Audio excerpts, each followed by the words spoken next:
마태복음 5장입니다. 5장 1절입니다. 마태복음 5장 1절. 마태복음 5장 1절. 마태복음 5장 1절 같이 읽습니다. 예수께서 무리를 보시고 산에 올라가 앉으시니 제자들이 나아온지라. 1장만. 오늘은 5, 6, 7장을 원래는 해야 되는데 조금만 하겠습니다. 그리고 다음 주에는 다음 주 또 계속 해야 되겠네요. 5, 6, 7장은 산상수훈 이야기입니다. 산상수훈 이야기. 5, 6, 7장. 이 한글차종이 산상수훈할 때 숫자가 뭐 가리킬 이런 게 아니라 들이운다라는 뜻을 갖고 있더라고요. 들이운다. 근데 그 뜻의 본래는 본을 보이다 이런 의미를 담고 있더라고요. 한자가. 그래서 행함을 통해서 가르치시는 것. 예수님이 말로만 하신 것이 아니라 그의 삶을 통해서 가르쳐 주신 말씀들이라고 보시면 될 것 같고요. 이제 이 상상수훈 우리 한번 7장 28절 한번 찾아볼게요. 7장 28절. 5장 1절에서 무리를 보시고 산에 올라가서 그 무리에게 가르쳐 주셨어요. 그죠? 무리. 이 무리는 백성하고는 좀 다른 의미 있잖아요. 백성 뭔가 좀 조직되어진 것 같고 무리는 좀 그렇지 않은 느낌이 있고 그런데 하여튼 그런 거 나중에 얘기하고 7장 28절 29절 같이 읽어봅니다. 예수께서 이 말씀을 마치심에 무리들이 그의 가르치심에 놀라니 이는 가르치는 것이 권위 있는 자와 같고 그의 서경한 들과 같지 아니함이로라. 그래서 이렇게 5장부터 7장까지 무리에게 전하시고 무리가 깨닫는 것으로 이렇게 크게 마음을 한 덩어리로 만들어놓은 장이 5장, 6장, 7장이거든요. 상상수훈에 관한 이야기를 다루고 있고요. 그러니까 사실은 제자들에게만 주신 말씀이 아니라 온 무리들에게 그것이 뭐 나그네가 될 수도 있을 것이고 이방인도 됐을 것이고 백성들이라는 조직적인 그런 모습이 아니라 그러니까 어쩌면 뭐 이렇게 표현은 맞을지 모르겠지만 막 살려고 애쓰는 사람들 정말 소외받고 뭐 이름에도 불구하고 뭔가 좀 행하려고 뭔가도 매일매일 살려고 뭐 매일 벌어 매일 산다는 의미처럼 그렇게 사는 분들에게 주어진 말씀이라고 보면 될 것 같습니다. 상상수훈은 예수님이 이제 산에서 가르치신 말씀이고요. 산이에요. 그래서 상상수훈이라고 얘기를 해요. 근데 누가복음은 좀 틀려요. 누가복음 6장 17절 한번 찾아볼게요. 누가복음 6장 17절. 누가는 좀 짧게 요약돼서 들어있긴 하지만은 6장 거기도 이제 상상수훈과 같은 말씀이 들어 있는데 6장 17절. 한번 읽어보겠습니다. 6장 17절 말씀 같이 읽어볼게요. 누가복음 6장 17절. 17절 같이 시작. 예수께서 그들과 함께 내려오사 평지에 서시니 그 제자의 많은 무리와 예수의 말씀도 듣고 병고침을 받으려고 유대 사방과 예루살렘과 두루와 백성도 있더라. 그러니까 마태복음은 의도적으로 산에서 가르치시는 예수님을 보여주고 있고요. 누가복음에서는 의도적으로 평지에서 가르치는 예수님을 강조를 해요. 다르죠. 같은 내용이 담아있음에도 불구하고 마태복음은 그 대상자가 누구라고요? 읽는 대상자가 독자들이 유대인들이에요. 그러니까 유대인들이 이 책을 읽고 나서 어떤 상을 그려야 되잖아요. 그래서 산을 선택한 거예요. 산을 딱 하면 생각나는 누가 있을까요? 산하면 딱 신의 산, 모세, 모세가 기억나잖아요. 이스라엘 사람들에게는 신의 산에서 말씀을 주실 때 그 모습을 기억해요. 모세, 그다음에 장로들, 그다음에 백성들. 이렇게 삼각형을 그리는 거예요. 그럼 맨 위에는 모세가 있고 중간에 누가 있죠? 장로들이 있고 밑에는 백성들이 있는 그 그림. 그분을 통해서 율법과 십계명을 받았다라고 하는 그런 이미지상이 있어요. 이미지가 있어요.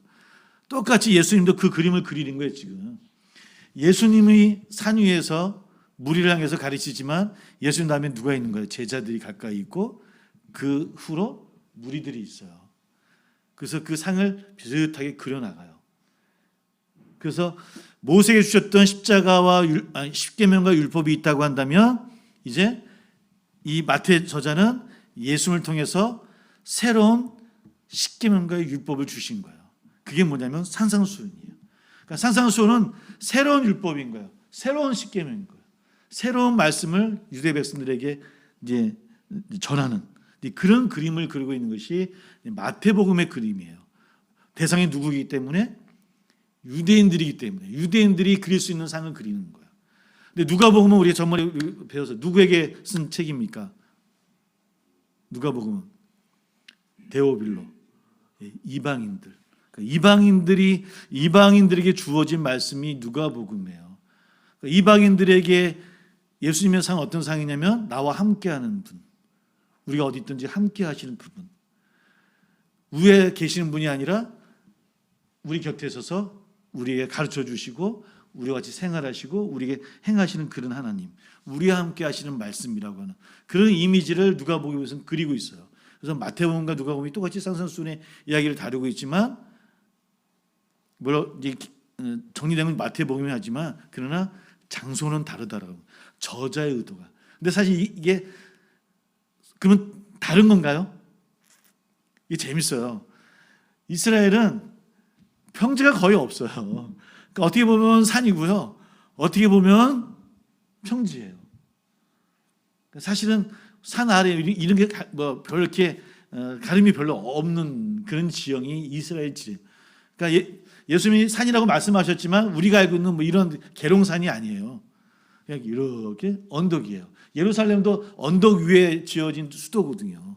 거기에 성을 짓고, 그러니까 우리가 생각하는 그런 산은 아니다라고 하는. 그러니까 사실은 산이라 해도 틀리지 않고 평지라 해도 틀리지 않지만 그러나 각 마태복음 저자와 누가복음 저자의 의도가 있다라고 하는 것. 그를 통해서 어떤 예수님을 가리키려고 하는 것인가라고 하는 것. 그런 것을 이야기하고 있고요. 그래서 상산수는 많은 분들이 이야기하기를 재해석된 십계명과 율법이다라고 얘기해요. 재해석해 주신 이렇게 하는 게 바른 율법이야. 그래서 율법의 완성이라고 말씀하시잖아요. 예수님도 오늘 5장 6장 7장에도 그런 말씀이 있지만 그런 말씀을 우리에게 주시고 있다라고 하는 것을 우리가 좀 기억했으면 좋을 것 같고요.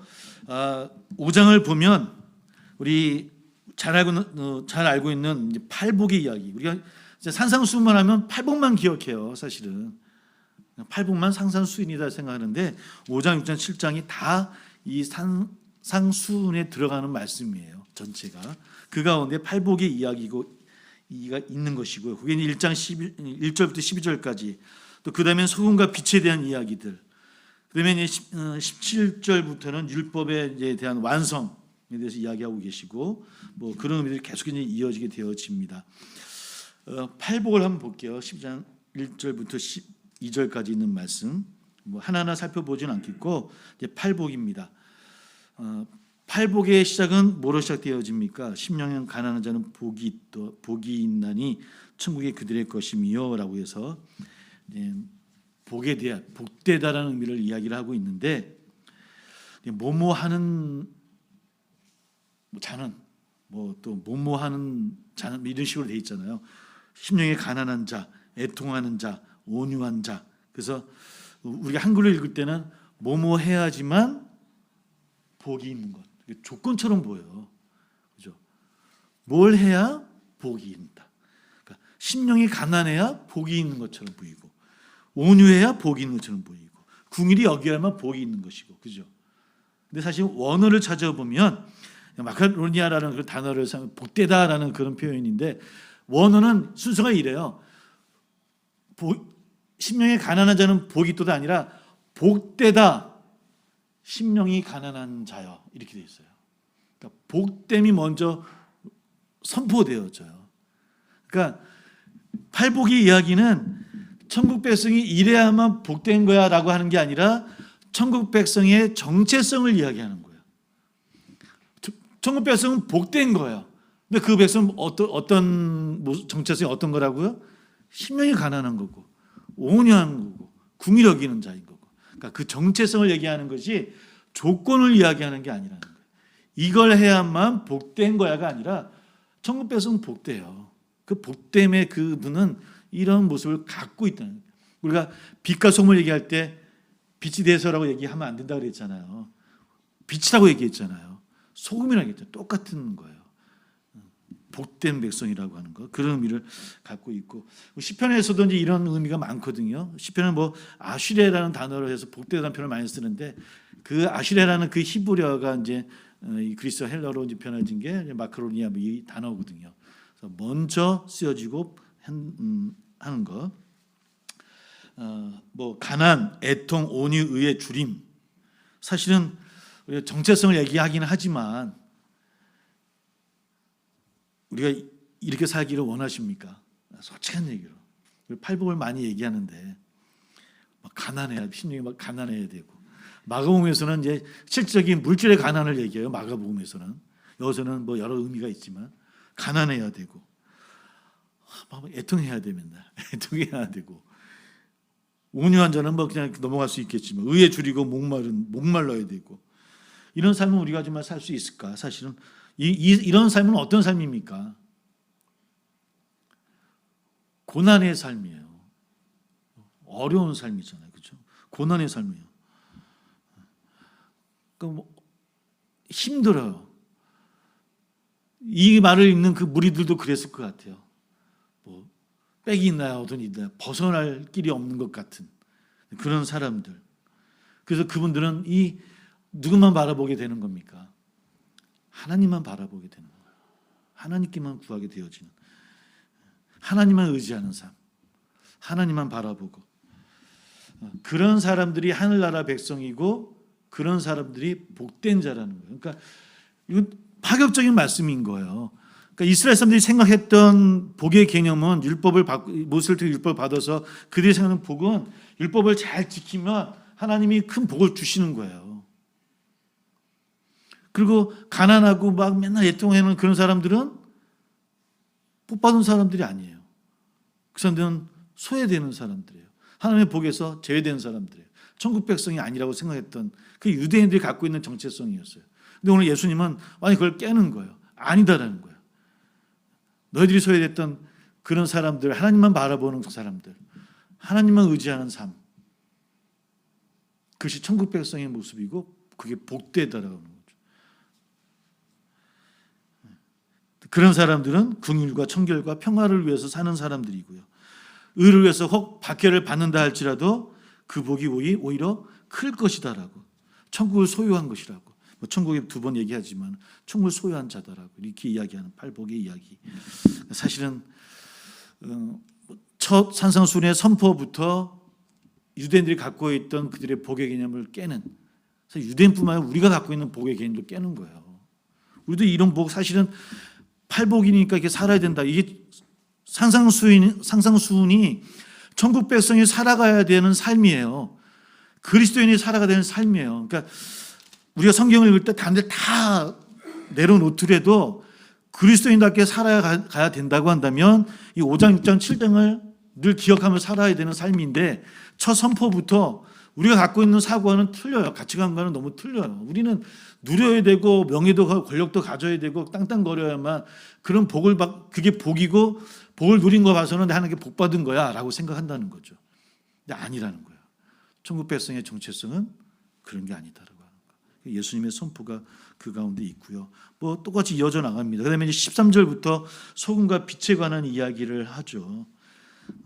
이미 세상을 향한 소금과 빛이다라고 얘기하는 것. 소금과 빛을, 이제 소금을 잘 설명한 게 뭐냐. 근데 그 소금의 역할이 대체 뭐냐?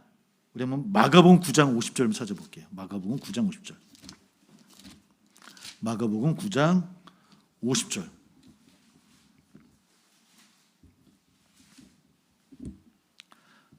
소금의 역할이 뭔지 정확하게 제일 설명해 주는 겁니다. 같이 있습니다. 시작. 소금은 좋은 것이로되 만일 소금이 그 맛을 잃으면 무엇으로 이를 짜게 하리요. 너희 속에 소금을 두고 서로 화목하라 하신다. 소금의 역할은 뭐냐면 화목하게 하는 거예요. 화목하게 하는 거예요.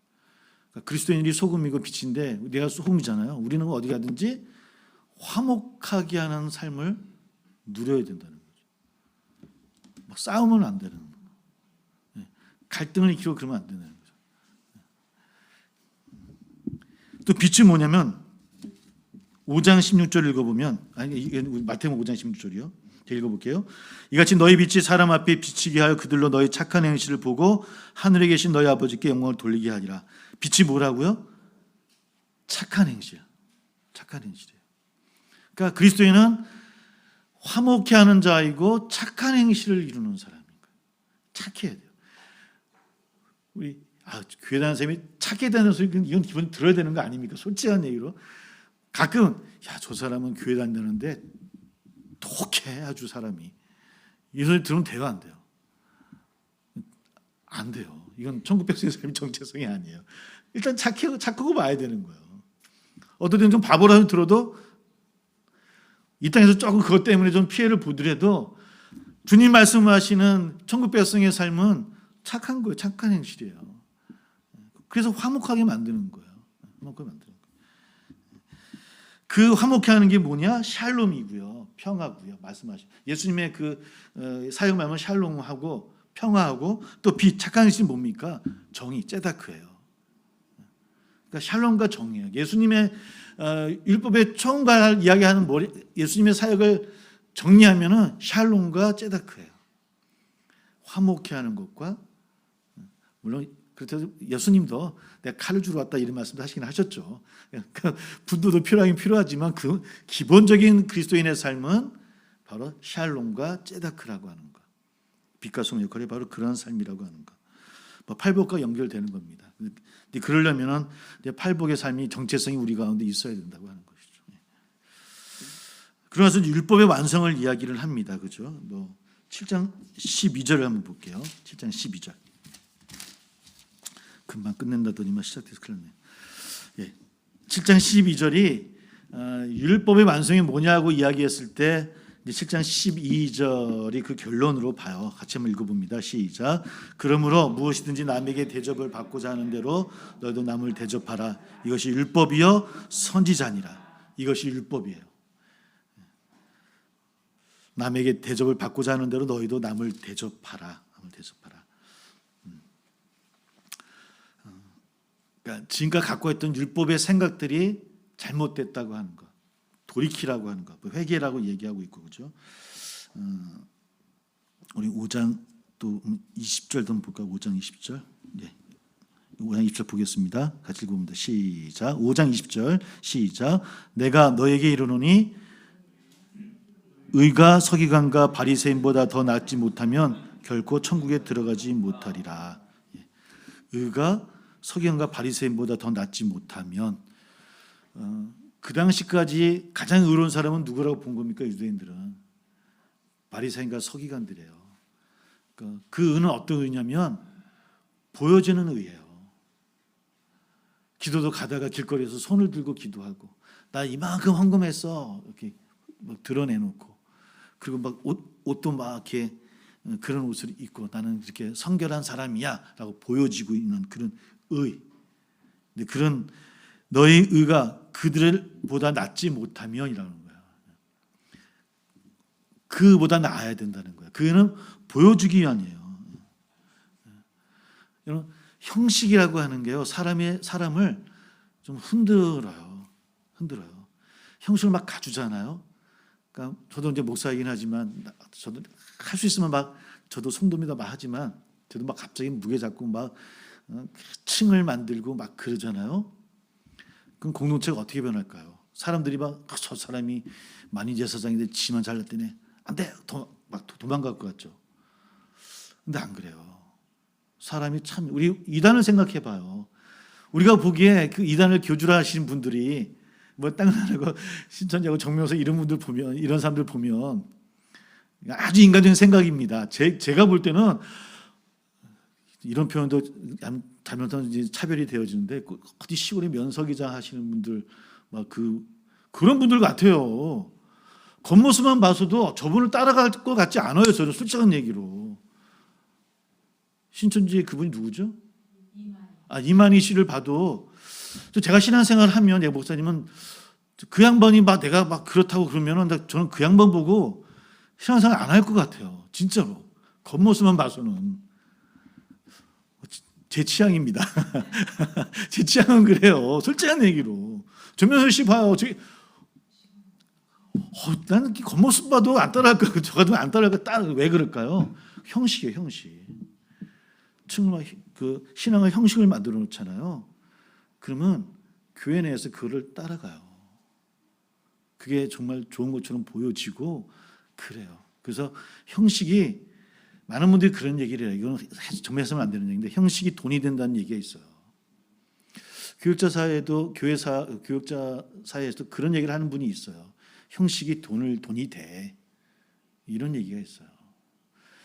바리새인 사두개인데 그랬어요. 그들의 은은 형식이에요. 근데 그 형식이 그들을 더 높여주고요. 돈도 되고요. 권력도 쌓아요. 근데 하나님 뭐라는 겁니까? 인정 안 하는 거예요. 인정 안 해요. 하나님께 책망 받아요. 그것을 행하지 말라는 거예요. 그 이보다 너희가 못한다고 한다면 뭐라 얘기하는 겁니까? 결코 천국에 들어가지 못할 거라고. 보여주기 위한 의가 가지고는 안 된다는 거예요. 오늘 이 샬롬과 제다크의 삶을 사지 아니하고 너희들이 형식에 치우치는 형식 가지고 뭐 대접받으려고 그러고 그렇게 한다면 너 절대로 천국 못 들어간다. 천국 가기 원하는 거잖아요. 정확하게 얘기하잖아요. 결코 천국에 못 들어간다. 우리 목표가 천국인데. 저도 천국 가는 길이 없다고 한다면 저도 스톱이죠. 목사. 뭘 목사라니까. 이 시간에 딴 거 하지. 근데 우리는 어디를 가려고요? 하나님 나라의 백성으로 하나님 나라에 가기 위함이잖아요. 그럼 어떻게 살아야 된다? 그들의 의보다 나아야 돼요. 형식에 치우친. 그걸 오해해서 따라하는 분들도 계시고 악용하는 사람도 있단 말이에요. 그게 제가 될 수도 있고요. 목회자가 될 수도 있고 성도님들이 목회자 이렇게 만들 수도 있고요. 목회자가 성도들을 그렇게 악용할 수도 있는 것이고 바짝 눈을 뜨고 현실을 바짝 차려야죠 우리가. 지난주에 어떤 글을 읽었어요. 그분이 진짜 맞는지 안 맞는지 모르겠는데 막 성경을 찾아서 통계적으로 천국은 얼마나 갈까, 몇 명이나 갈까, 몇 프로나 갈까 이걸 막 따진 거예요. 이분이 막 이거 따지고 저것도 성경 가져와서 이런 사람들 안 되고 따져보니까 저도 1%도 안 돼요. 이 지구상의 인구의 종교인 기독교인 가운데 그러니까 믿는 사람 중에 1%도 천국을 갈 수가 없는 거예요. 그 몇 개 조건을 보니까 저도 거기 들어가서 나도 애매하네 이렇게 우리 모두가 애매하네 이렇게 되더라고요. 근데 이 말씀이 우리에게 좀 쾅 쳐요. 사실은 쾅 쳐요. 우리는 그냥 예수 믿고 구원받았고 확신했고 그 구원은 영원한 구원이다. 우리 믿고 나가지만 그러나 그게 정말 하나님 앞에 겸손한 모습인가라고 하는 것들을 되돌아보게 되어집니다. 그러한 모습들이 우리 안에 있고요. 이런 것들이 그 안에 쭉 이어져 노하지 말라, 간음하지 말라, 이제 6장까지 원수를 사랑하라까지 이어져요. 그 사람들은 보복하는 율법이잖아요. 뭐 하나를 붙이면 2개 준다 이런 식으로 동해보복이라는데 그런 대가를 치르고 용서를 받는 그런 이제 그것이 율법의 모습인데 예수님은 더 나아갔어요. 이 노하지 말라 여기 21절부터는 노하지 말라는 이야기 나오고 27절부터는 뭐 어떻게 부부 생활에 관한 문제들 33절부터 뭐 맹세에 관한 이야기 나오는데 그런 동해보복의 율법이 아니라 천국 백성은 손해보고 희생하라요. 손해봐라. 희생하라. 원수까지 사랑하라. 원수까지 사랑하라. 그게 주님의 말씀이에요. 희생하라는 거고요. 27절부터 같은 경우는 이제 그 이혼의 문제예요. 율법에는 남자들이 여인을 너무 쉽게 처음에 이제 이혼 증서를 쓰고 이혼을 허락하는데 이렇게 써서 그게 합당하면 이혼을 허락했어요. 율법으로. 근데 이게 악용되어지는 거야. 형식화되어져서 형식으로 쓰는 거예요. 그러다 보니까 피해보는 여성이 생긴 거예요. 근데 그 율법을 지켜왔단 말이에요. 그렇게 행하면 여성이 피해보더라도 율법에는 어긋나는 게 아니에요. 나는 죄를 지은 게 아닌 거였어요. 근데 예수님 뭐라 그래요? 32절 보면 음행한 이유 없이 아내를 버리면, 음행한 거 아니면 버리면 안 된다는 거예요. 더 나아가시는 주님, 그 마음까지 보시는, 그러니까 위선의 모습이 아니라 그 동기까지 보시면서 그 십계명과 율법의 모습을 살피는 진정성의 모습을 포함하고 있고, 그런 인권과 생명뿐만 아니라 원수까지도 사랑하라고 하는. 지난주에 감리교회 이동환 목사라고 그 퀴어 축제를 가서 그 예배를 받고, 그래서 예배를 보면 축도를 했어요. 축도를 한 것 때문에 이제 감리교에서 재판위원회가 열려서 한 3년 넘었죠. 그래서 처음에는 그 잠깐 그 목사직을 멈추는 거, 2년 멈추는 걸 받았다가 그걸 항고를 했는데, 이번에는 다시 재판위에서 지난주에 출교를 했어요. 그러니까 감리교에서 교리적으로 교리의 문제 때문에 출교를 시킨 게, 아마 장로님은 기억하실 것 같아요. 변성한 그 교수, 그러니까 변성한 교수 이후로 처음이에요. 그러니까 이단이어서 출교한 거 빼놓고 교리적인 문제 때문에 이게 처음이에요. 이게 어떤 파급이 있을지는 모르겠어요.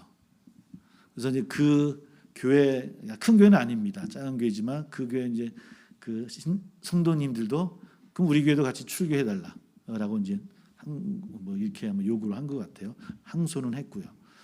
근데 아마 그 문제가 이제 세상 법정으로 나올 것 같아요. 그러니까 교단 내 재판위원회에서는 출교를 됐기 때문에 아마 이제 세상 법정으로 나와서 아마 행하지 않을까. 지금도 논란이 있는 문제죠. 여러 가지가. 그게 옳고 그르고의 문제를 다 떠나서 저는 그런 생각을 좀 해봤어요. 야, 예수님께서 원수까지 사랑하셨는데 그 원수가 어디까지일까라는 거예요. 사실 우리도 여기 앉아 있지만 우리가 주님의 용서함 때문에 이 자리에 나온 거 아닙니까? 저를 되돌아봐도, 그러니까 주님 앞에 죽을 수밖에 없는 존재인데도 불구하고 이제 나서 우리가 용서받음으로 하나님의 백성으로 살아간다라고 늘 이야기를 하고 있는데, 하나님 앞에 죽을 죄는 어떤 걸까? 원수를 사랑하라고 하는 것이 어디까지일까? 우리 동성애 문제 이런 건 떠나서 옷차림만 조금 좀 이렇게 하는 분이 여러분 들어와도 우리 교회 아마 주변에 저석이 다 멀어질 것 같아요. 그죠? 이게 우리의 현재의 모습인데. 근데 이 산상수훈이 주님이 말씀하시는 이 율법의 완성이라고 하는 그 테두리는요, 너무 좀 우리에게 부담이 돼요. 사실 손해봐야 되고 희생해야 되고, 네가 손해봐, 희생해, 이런 말씀이거든요. 이 6장에서의 이 율법의 말씀은. 그리고 원수까지 사랑해. 진짜 우리가 그걸 지킬 수 있을 것 같다고 생각하셔서 말씀하셨는지 모르겠지만, 그래서 SNS에 난리 났어요. 예수님이 지금 이 시기에 오면 예수님도 출교야, 이런 얘기도 하고 말이야. 근데 SNS에는 난리 났어요 지금. 우리는 누굴 따를 것인가, 출교한 예수인가 아닌가, 이렇게 하고 지금 서로 논란이 일어나고 있는데 마음 아프죠. 30대 젊은 목사였고 그는 아마 동생이 좋아서가 아니라 그래 그들도 깨어날 수 있지 않을까라는 아마 그런 고민 속에서 아마 그곳에 가서 예배를 보고 축도하는 그 예배를 보지 않았을까? 저는 나쁜 마음은 아니었을까라고 봐요. 이런 생각들, 이런 것들이 이제 한국에도 또 돌아오고 고민이 되겠구나. 이런 생각해 보면서 오늘 말씀이 그런 생각이 듭니다. 오늘 율법이라는 게 지금 뭔가, 팔복이 뭔가, 우리의 정체성, 천국 백성의 정체성은 대체 뭔가, 이런 이야기들을 5장, 6장, 7장에서 얘기하고 있습니다. 오늘은 여기까지만 하고 나머지 또 다음 주에 제가 마무리를 또 하도록 할게요. 오늘 반만 하도록 합니다. 기억해 주시건 산상수훈 마태복음에 저자의 의도가 있었다라고 하는 것, 팔복의 얘기들, 복됨을 얘기하는 것이고 조건이 아니다라고 하는 그런 얘기들, 소음과 빛, 샬롬과 째다크, 화목해 하는 것과 착한 행실의 모습들, 그 다음에 율법의 완성은 손해와 희생을 우리에게 말씀하신다라고 하는 것, 그런 것들이 오늘 함께 잠깐 얘기를 나눴습니다. 어렵지만 그런 말씀을 또 따라서 사는 우리 되기를 소망합니다. 예, 뭐 얘기 나눌 게 있을까요? 어떠실까요? 예, 없으시면 제가 기도하고 마무리도 하도록 하겠습니다.